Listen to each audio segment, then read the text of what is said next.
The Kentucky State Fair is expected to bring 600,000 people to Louisville. With COVID-19 cases on the rise, masks are required indoors, at least on paper. As WDRB's Joel Skipper found out tonight, that mandate will not be fully enforced.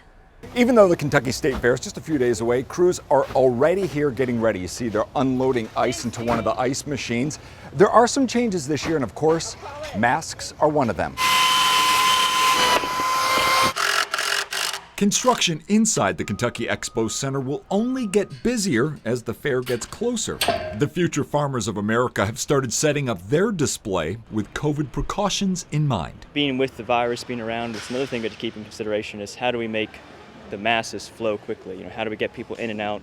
That's something to consider too. We don't want everybody on top of one another. While masks inside state-run buildings like the Expo Center are required, that rule will not be enforced. We do have the ability to make announcements. All of our vendors, exhibitors, they know the guidelines and requirements. Kentucky Venue CEO David Beck says staff will not force you to leave if you don't wear a mask inside. We can remind people and point to our signs. The governance is in the signs itself that gives the details of the requirements. Masks are not required outside. There, crews work to set up the midway of rides, which will be operated by a new company this year, Kissel Entertainment. They brought in a lot of new rides. They've got it set up in a different way. They're just like we are. They're very focused on the cleanliness and the sanitation process as well. As for parking, there will be more of it, but that comes with a closure of Phillips Lane between Freedom Way and the overpass on the weekends. That's a safety issue.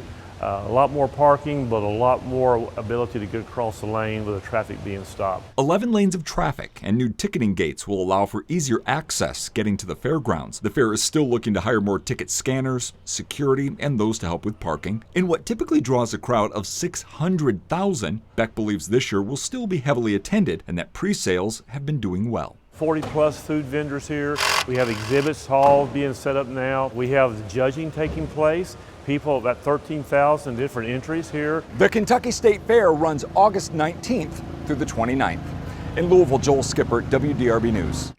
With thousands of people expected for this year's fair, you can imagine traffic around the Expo Center will be bumper to bumper, and it could be confusing if you don't know where you're going. Here's the map the Kentucky State Fair released today.